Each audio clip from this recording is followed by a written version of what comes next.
shoot, I did not record that. Okay, so just highlight, we took the derivative, we set it equal to 0, so how many solutions we would have. Factored it, found these solutions. Since there's 3 solutions, the slope is going to change and kind of go up, and then it's going to decrease and come back. We're going to be doing something like this, so we could know even from the horizontal line test just by thinking about it that there would not be monotonic, therefore it would not have an inverse. Okay, record. 45 was the longest problem on here, and mainly it was just little algebra stuff that makes it longer. It's a word problem, so I thought we'd do that one together.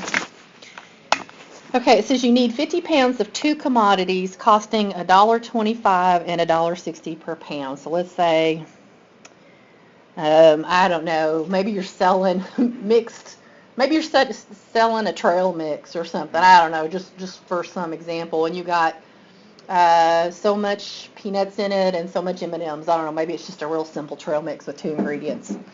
So if we were to think about it, they say verify that the total cost is y equal 1.25x plus 1.60, 50 minus x, where x is the number of pounds of the less expensive commodity. Okay, so the less expensive commodity would be the $1.25 one, right? So if it's x, wouldn't the other commodity or the other ingredient be 50 minus x would be the number of pounds there? So we can look at this and verify that it's true. There's not a lot you could do to verify that other than just to look and go, yeah, that's right, okay? So if that's confusing to you, that's all you got to do is say, yeah, that looks right. Okay, so B, find the inverse function of the cost function. Now, if I'm going to find the inverse function, I'm going to have to switch the x and the y. It's going to get to be kind of a mess if I don't. Let's clean this up first, because can't I clean it up since it's just got x's on the right side? So this is the part that took the longest, was just simplifying this, and it's not hard, it's just simplifying. I'd have, what, 1.25x, and then if I distribute over here, $1.60 times 50, I did that math already, what was it? Oh, it was 80, minus 1.6x. Make sure I'm staying on track here. All right, so I can put these x's together, because if I'm going to have to write an inverse, I would prefer not to have a big mess. 1.25 minus 1.6 is going to be negative 0.35x plus 80. So that's how that would simplify down, since it's only got one variable in it. So now they just want us to find the inverse. Before we find the inverse, we got to remember that they're going to ask us some questions here in a minute. My domain, let's talk about the domain of the original. If I can have up to 50 pounds of the commodity, wouldn't the domain be, I could have 0 of one and 50 pounds of the other. That's okay, right? Yes. It wouldn't really be a mix of 2 things, but technically I could do it. So wouldn't it be that whatever the x is has to be greater than or equal to 0? There's no such thing as, if we're using our trail mix example, I can't have negative pounds of peanuts and I can't have negative pounds of M&Ms or whatever. And so can I have a negative amount of money for my range? No, I mean, we can't owe money, because it's just like, how much are you going to charge? Yeah, you can't owe money on it. What's your cost going to be? Yeah. It's like, it says, what's the cost? Yeah. So the lowest cost you could have is if you had 50 pounds of the least expensive thing, right? The least expensive commodity is how they word it. 125. So it would be like, yeah, if you want to find it, it would be 1.25 times 50 would be the smallest this would get. So half of 125 would be, what, 6.25, is that right? I didn't do that part of it. 62.5. 1.25 times 50 would be 62.5. There we go. So the range is that your cost here, remember, X is the commodity, but it's the least expensive commodity. Let me put least expensive. And your range, your Y, is your cost. So your cost is going to be greater than or equal to 62.5 dollars, okay? There, I forgot to hit record. So the domain of my inverse is going to be the range of my old function, or my original function, so it'll be in dollars, so that's the cost now. And my range here is going to be the pounds range. Oh, it's too late in the day. Y'all can't even read that. How about I put an R for range? I should have. Range. Okay. So it's y's, but it's my old domain. My old domain was x is greater than or equal to 0, so my range will be y is greater than or equal to 0. And remember that y represents the amount of, I'm just going to put cheapest instead of least expensive because it takes up less room. Cheapest commodity. And I'll just POCOMM here, okay? So they're going to ask me about that in a minute. So I just thought while we were talking about domain and range, we just go ahead and discuss what it's going to be when we reverse it. So if I find the inverse, all I got to do is switch the x and the y here from the original function. I just simplified it first so I wouldn't have such a mess. And then what I have to do next? Solve for y. Oh, we're on 45, yeah. Okay, yeah, we're on B. We're trying to find the inverse.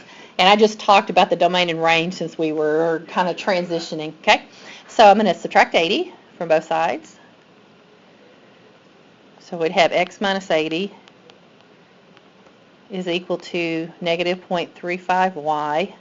Ugh. Then I got to divide it, yeah. Beautiful number. Yes, we're going to do it on both. Actually, we'll work out. I'm going to put the negative up here since I don't have room to stick it with it on the bottom, and I think y'all can handle that, right? You're not going to go, what did you just do?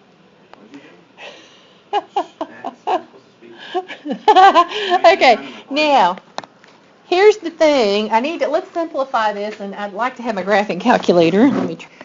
Okay, so using our calculator, that becomes negative 2 over 7x, and then negative over a negative becomes a positive, and 80 divided by 3.5 becomes an ugly fraction. Ugly decimal. It's 160 over 7, which kind of makes sense when you look at it. That's the inverse function. Okay, so let's see what they ask us about it. What does each variable represent in the inverse function? What does your x represent? That's your domain, and it's going to be cost. That's why we were talking about that. I knew they were going to ask that, so I was kind of just trying to make it easy when we get done to be able to. And the y represents the commodity good. Yep, so we took care of that earlier. That's one of the reasons why I did it. I kind of don't like that stuff, so I like to get it out of the way. Okay. C says, use the context of the problem to determine the domain of the inverse function. Well, we kind of already know what it is, don't we? What x's can I put in there for cost? They've got to be bigger than what? Are you sure that it's... All right, so we've got all that down. C was just saying the domain is x is bigger than or equal to 62.5. We knew that from the original. So now we're on D. Hope I can remember this. Y'all may have to tell me the function here. D says determine the number of pounds of the less expensive commodity purchased if the total cost is $73. Okay, so my function was y equals 1,600. I'm just going to put this first. So that's what we had. I just switched the terms, right? So that's the way I did it on my paper when I originally did it. Had I been following my paper, I would have caught that mistake, and I did not.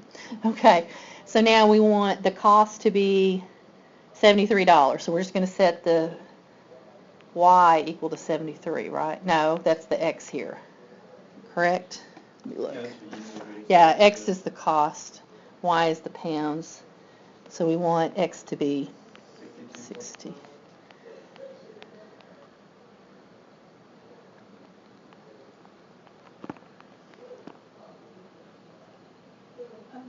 Wait a second. Why is the cost? What I have. So I could put that 73 in for the x in the inverse function. That would be 16. I'm just going to do it in the calculator because that's just all evaluating. So 1,600 divided by 7 minus 20 times 73 divided by 7. And I'm getting 20. Is that what y'all get? You plug it in your calculators.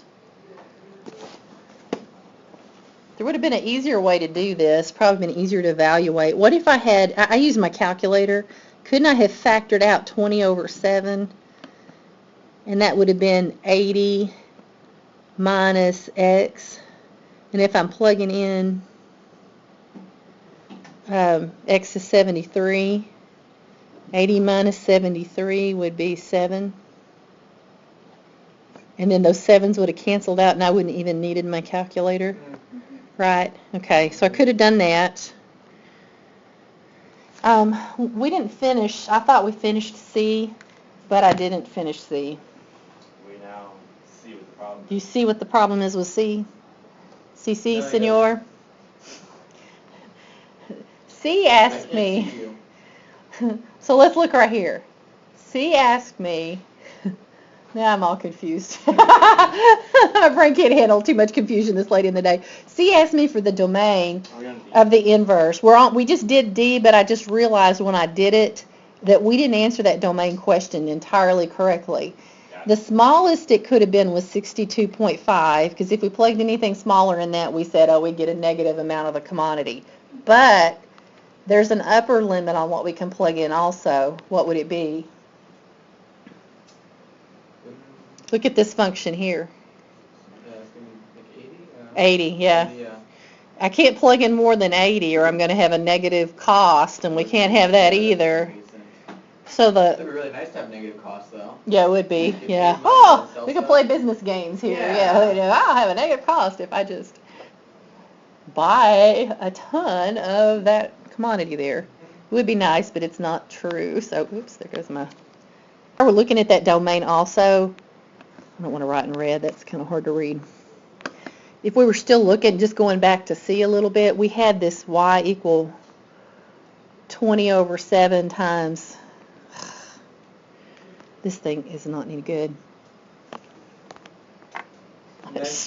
I didn't have to look at Y, I'm gonna keep talking just because I don't want to use up the time here. Y equals 20 over 7 times 80 minus x, or, well, we already did it that way. Let's look back at the original. The original we had that our range was x is greater than or equal to between 0 and 50. Look at that smile. So Laughing. that was our range on the original. That becomes the domain. Oh my gosh, y'all. Becomes the domain of the inverse. So my inverse function was, when I simplified it, it was negative 0.35. Well, I went back to the original function. If y is negative 0.35x plus 80, wasn't that our original function simplified? If you look back, what was our original function on A when we simplified it? Wasn't it this? Okay, so let me mark that out.